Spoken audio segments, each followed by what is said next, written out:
problem with Santino Ferrucci now. The other AJ Foyt driver, by the way, we heard that Peterson does not get to do a qualifying lap because of technical problems. You do. What's this like, the 2 laps that set the field? Both days. It's 36 seconds of just sheer on the edge, on the limit. It's, I don't know. Our Q runs yesterday were a little sketchy. We're set up for the race. We're trying to get this long run car to work. We do not have that single lap pace.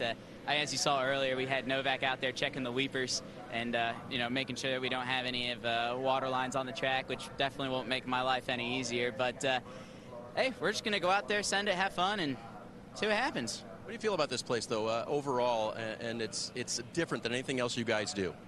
I mean, I wish we did more races like this, to be perfectly honest with you. I love the short track racing. I really love what Hy-Vee did with the place. It's awesome. I love the fact that we get to go to see these concerts afterwards. And, you know, just all in all, you know, I hope we get some more tracks like this on the schedule for next year. And I think the captain is actually pushing for that, which would be pretty cool, pretty cool to see. So, yeah, no, it's especially a double header format. I mean, this is awesome for the fans. It's awesome for the drivers. I just wish these things were night races. It's getting a little warm, man, not gonna lie. At least we're dry now, so that's the good news. Kevin? Lane, and we're going to surprise Graham Rahal with a live interview here while we wait for the track to be ready to go. So this is a big weekend for the entire team, and probably feels pretty good to celebrate with all your Hy-Vee friends coming off a team win. What's kind of the mood right now? And you, by the way, drove from last up to ninth with contact on the first lap. Yeah, I thought, you know, it was Toronto was a great run for us. It was nice to see some solid results, you know, but I do think that we, you know, this is a big weekend. Last year, we were quite competitive, but unfortunately, race 2, we pitted way too late and went a few laps down, and it kind of killed our race. And, you know, today it's important. I mean, qualifying here is going to be pretty interesting. Very, very tight time frame between now and when we go racing, so we have to be smart out there and put 2 good ones in, and then I mean, it's a big weekend. There's going to be a lot of people here. Hy-Vee has once again just absolutely knocked this thing out of the park, and we'll see how it goes. How hard is it to try to get the best you can, the best starting position you can get, but understand that a fast 2-lap car doesn't necessarily work for the race? Well, that's huge here, actually. We were talking about that. If you look at particularly last year, the Ganassi cars didn't qualify well. But they raced really well, and we think that comes down to ride heights. You know, you want to run a lower ride height in the race, but if you run that in qualifying, you're all over the earth, and it's pretty detrimental. So it's kind of one of those fine lines, close balance, good and bad. But it'll be interesting to see how it all plays out. I mean, for us, we'd like to do well in both areas. We want to qualify well so we can reduce the job that we have to do this afternoon. But also we know the long run pace is typically our strength as a team, so try to get the Blue Compass RV car up front. Thanks, Graham. Kev, that's David Malukas. He was fast, and you got a big whoa from the booth, so tell me about that qualifying run. I had a lot of woes. I mean, it's an impound race, so, you know, there's always a strategy on how much you want to work the setup for a qualifying run to a race, and of course, we had the car very low, and thankfully the rain honestly helped us with the temperature increase, so our car was bottoming out pretty aggressively, and that was kind of what involved the wiggles, but for what we had, I was actually pretty happy. I think that was a pretty smooth run, and I learned from the first lap. I tried to miss that bump on the second one, and it helped us go a little bit quicker. Fast so far. He's going to at least start mid-pack. Today, that's Romain Grosjean with Kevin. Right now, provisional pole for race 1. Lose a little over a tenth on lap 2. What's the difference between 1 and 2, and how difficult is that to maintain?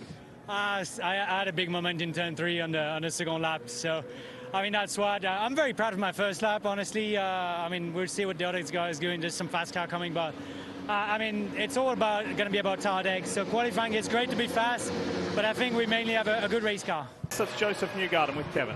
Well, I can sense the frustration that you expected more. Where were you lacking a little bit? I just wasn't quick enough. Pretty simple. So yeah, excited to go racing though. I think we got a fast Hitachi car, and Team Chevy's done a great job for us this weekend, so I'm excited to race. Okay, thank you, Joseph Newgarden. That's one more fast car, so another position gain. What do we see from Joseph Newgarden coming up? You can kind of choose which of your teammates has the best chance for the pole for your input. Oh, look, hopefully it's just one of us. You know, Expel Chevy felt good. Will Power's just a genius. So, yeah, I don't know. I got to work on my qualifying on the short ovals, but I'm proud of that one. Man, it's hard. Like, it's hard just nailing 2 laps at like 18 seconds, you know. So, had a blast. So you weren't sure. Were you a little bit surprised that Joseph didn't have a little bit more? Yeah, I figured he'd be the toughest guy. I know my car had a good balance, and you know, there wasn't much left in it, just a bit of shifting stuff. But yeah, great job for the Verizon 5G Chevy, and trying to win this race for a long time. I know Newgarden will be the guy that you've got to beat, put it all together, but we'll do our best today. You've never taken poles for granted. In fact, more than a year ago, you were mostly content that I may not catch Mario. Yeah. So what's the significance of another pole adding to this record, and the fact that you haven't started better than 6th this year? Yeah, it's obviously fantastic to get another couple of poles, and yeah, that number 70 is pretty nuts. Something I would never have imagined starting when I started in 06. So, but yeah, it's just lucky to be in with such a great team that gives you that equipment to do so. Now hopefully I can back it up with a win in one of these 2 races. Congratulations. Will Power, number 69, number 70, and an NTT P1 pole award here at Iowa Speedway. This year, it was so unusual not to have seen Will Power win a P1 and NTT P1 pole position this year. And then he doesn't just win one, he wins 2. Well, I'll tell you what, it's been a while since we said Team Penske Smackdown, but it is back in full force. 1, 2, 3, Team Penske and Chevrolet getting it done. Scott Dixon, the next team manufacturer and driver outside of that Team Penske juggernaut to get it done there in 4th. Yeah, you got to give props to Dixon for throwing it up there. David Malukas, a strong result there alongside the 2022 Indy 500 champ. Devlin DiFrancesco for Andretti Steinbrenner, a strong effort. And remember, what we're showing you are the starting positions for race 1. Today, race 2 tomorrow. You'll see the first 250-lap race at 3 p.m. Eastern today on NBC. Coming from a little further back at Carpenter, I think will be very strong in race trim. Alexander Rossi and Felix Rosenquist, huge surprise there, given the fact that their teammate Pato O'Ward is all the way up in 5th, so they'll have to work together to try to get to the front. You see Connor Daly there filling in for Simon Pagenaud for now in the 60 alongside Callum Ilott, who was just 1 spot ahead of rookie teammate Augustine Canapino.